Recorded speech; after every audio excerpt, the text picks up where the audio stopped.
Nagturong the Pangasinan Governor Ramon Gueco III kan Israel Ambassador to the Philippines Dana Kirsch iti pagtaangan daydi Mary Ann de Vera tapno makipagrikna iti pamilya ti pimusay nga OFW.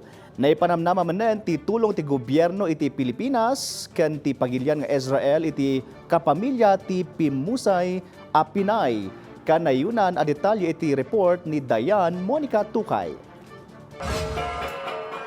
Nakipagrikna ni Pangasinan Governor Ramon Gueco III iti pamilya nga embati ni Mary Ann de Vera amay palagip ati OFW ket pimusay iti February 28 kapoy iti missile attack iti Tel Aviv, Israel. Impagagat to opisyal ang nakasagana da amang ipaay iti anyaman akita ti trabaho iti asawa ti OFW tapno saanon nga agtrabaho iti Balasiw Taaw. Kadwa na bimisita iti lamay ni Israel Ambassador to the Philippines, Dana Kirsch.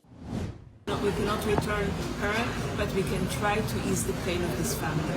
And that is exactly what I am, on behalf of the people of Israel, doing.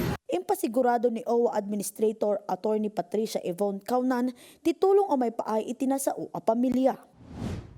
Bilang active member ng OWA sa ganitong klaseng nangyari, ang OWA ay nagbigay ng tulong na paunang tulong na 200,000.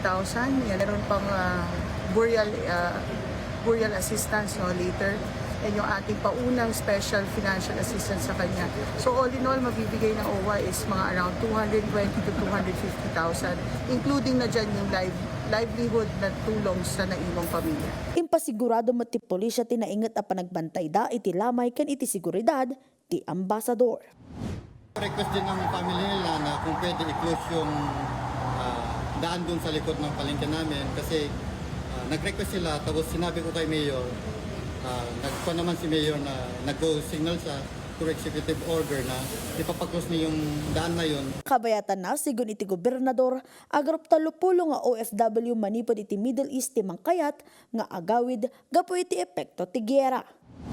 Sa ating mga kababayan na OFW, lalong-lalo sa mga areas kung saan may conflict.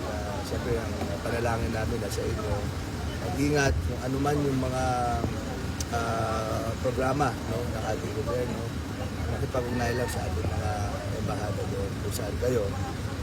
Meron naman pong ginagawa ang ating agencies patungkol dito sa pagpapauwi. Dayan Monica Tukay, para iti Pambansang TV, iti Baro, a Pilipinas.